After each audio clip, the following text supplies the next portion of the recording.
A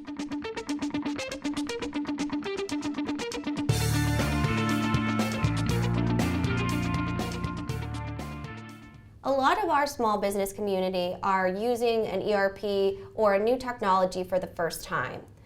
I'm Kyler Cheatham, Global Marketing Director here at Third Stage Consulting Group, and I'm joined by my friend and colleague, Kristy Barber, who is our small business specialist here. Today, Kristy and I are going to kind of unpack for our small business community when it might make sense to switch from a smaller system like QuickBooks to a larger ERP option such as NetSuite. So thanks so much for joining me today, Kristy. So when you're working with our small business clients and they may be on a QuickBooks system, what are some signs that they may be outgrowing that system? Couple different things will pop up. Reporting. QuickBooks is very limited in the types of reports it can do. A lot of times you have to extract the data out, throw it into Excel, manipulate it how you want it to even customize it. Where when you move to ERP, like NetSuite that we're talking about, you can make customized reports inside, so you can click a button and here's the data that you want to see. So that's one of the big things I'll see with QuickBooks. You can't make decisions off the data that's in there, and sometimes you have very limited data too, where you can't really dig down in and extract what you need.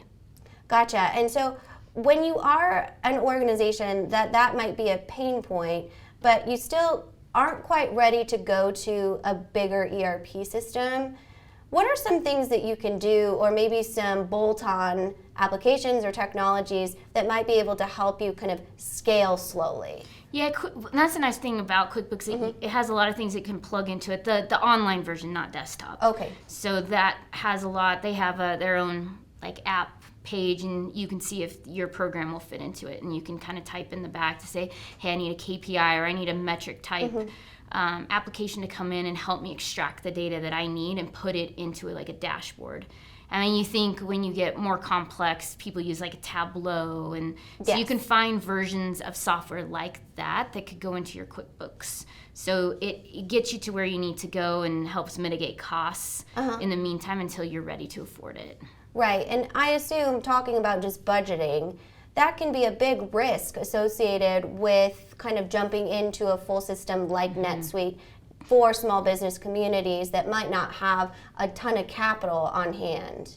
Is that what you see? Yeah, a lot of times, and even we've had it in some of our selections. We'll go through the whole selections and we'll get somebody where they need to go, and they're like, hey, you know what? We have a cash flow problem right now, and it's nothing bad. It's just we know what software we want to go with. We're going to need 6-8 months to raise the additional capital to be able to move forward. And I think it's smart to do that instead of just try to spend money you don't have, and then all of a sudden you need to spend more money because of something else, an emergency comes, and now the ERP that you maybe shouldn't have gone to just yet becomes a problem. Absolutely, a liability, certainly. So what exactly is NetSuite? For those of us that are just kind of learning about, hey, we're at QuickBooks right now, what kind of value would a bigger system like that bring to a small business organization? There's a lot of great things. I mean, other than interface, which is really nice that you can have. I mean, you can track inventory in the system. QuickBooks, you can't track inventory in it. It's not accurate. It doesn't have the capabilities to do it unless you have a bolt-on. With NetSuite, you have reporting in there. You have purchasing, everything you need, inventory. I want to produce something from a sales order, or I want to take a quote and convert it to a sales order and tell my warehouse to build it or ship it, and it can do all of that in the same place. Where QuickBooks is, it's a builder. Yeah. You always think of it as, hey, I just started my business today, and I need to manage finance. That's the most important thing, and that's what QuickBooks takes care of. Right, and so from just a top line cost perspective, what's the difference between the cost of QuickBooks and the cost of a NetSuite? NetSuite is significantly, you see on average, if you have, let's say you have 30 users or something, you'll probably see something minimum licensing per year, 75, 80K a year. Sometimes lower, depending on what your needs are with a ERP software.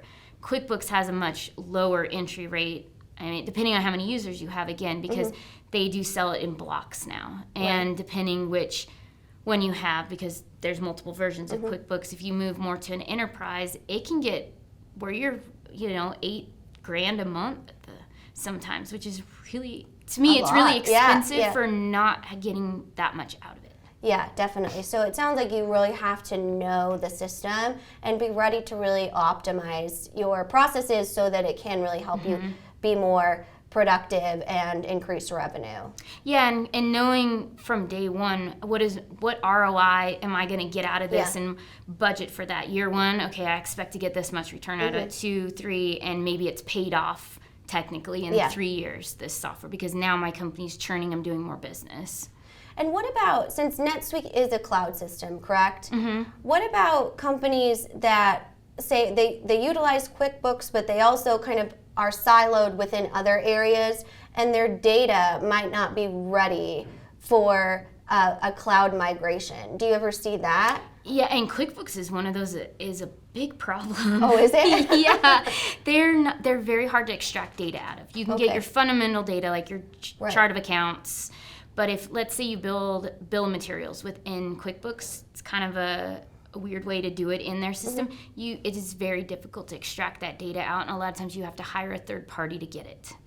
And I had a client last year, we had to hire a third party to be able to extract it and then still had to clean it up. Oh man, so it's even like an additional cost at that point. Yeah, and QuickBooks doesn't help you. They don't provide any service to say, hey, we'll help you, because they don't want you to leave. Right. The very friendly software vendors that we sometimes work with.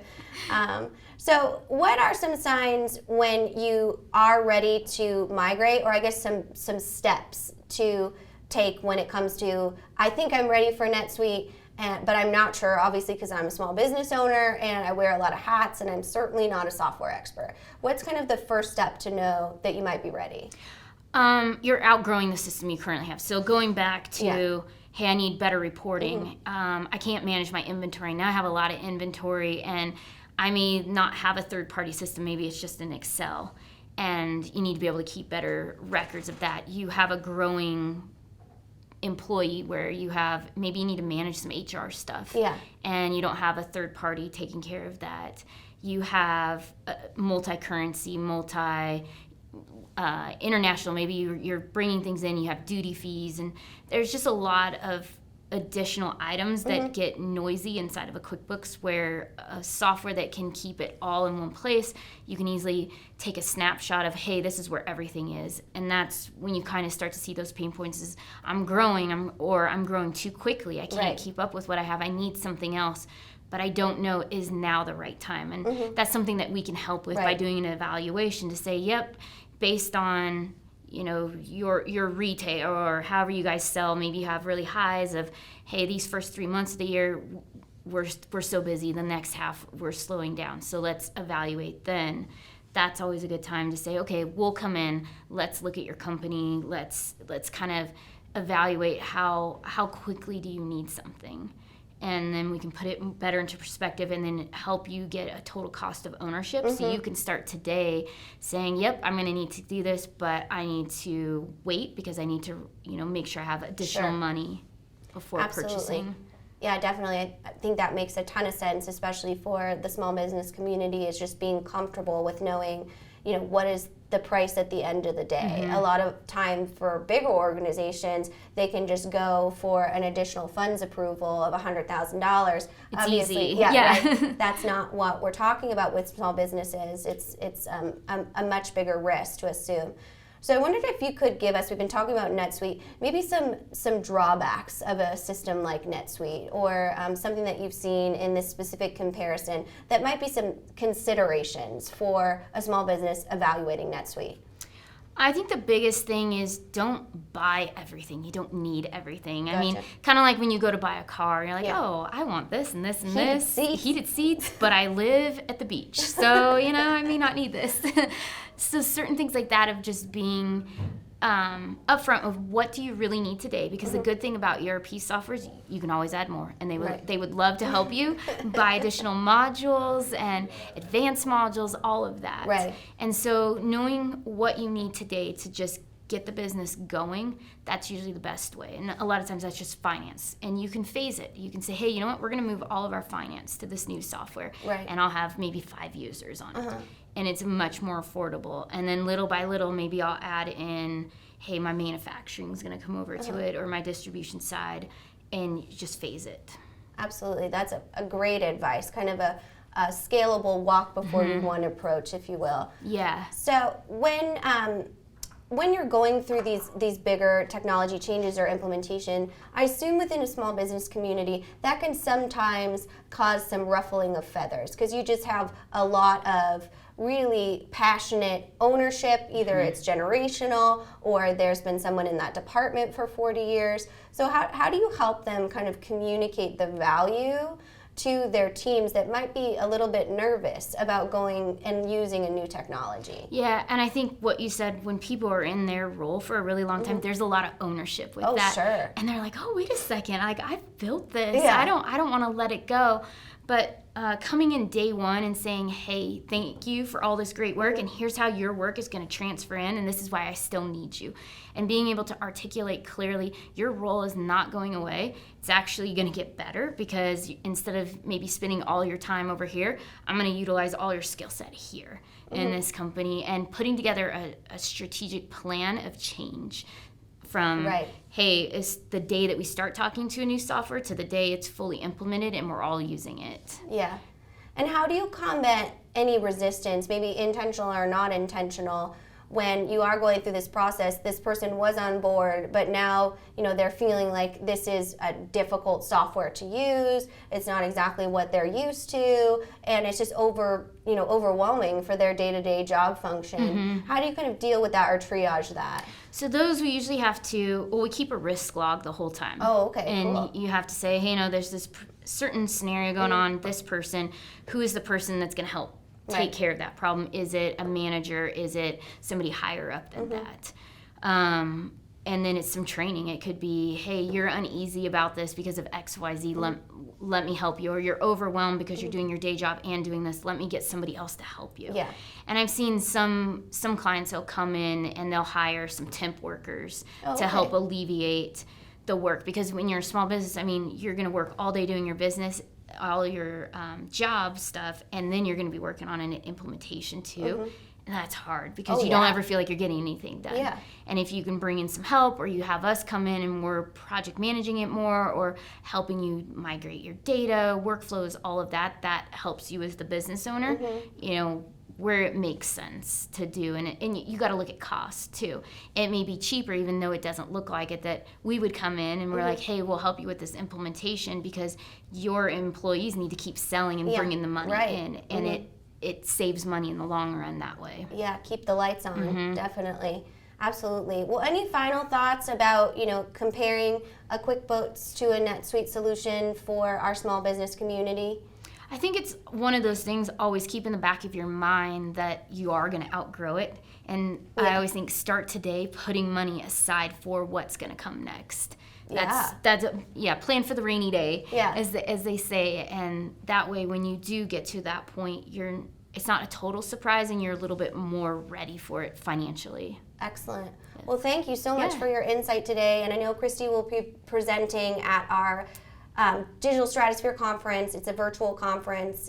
It's free, a 3-day conference, February 8th through the 10th. If you are watching this video in the future, please go back and watch her replay of her presentation. It's amazing. So many great insights for our small business community. You can register going to stratosphere2022.com, or the description info is in our link below. If you are a small business, a small to medium-sized business owner, and you want to speak to Kristy about potentially moving from QuickBooks to a NetSuite or a similar type system, please reach out to her directly. Her contact info is below in the description. You are watching Third Stage's YouTube channel, so please subscribe. We put out new videos every Monday, Wednesday, and Friday. Thanks so much for watching, and we'll see you next time.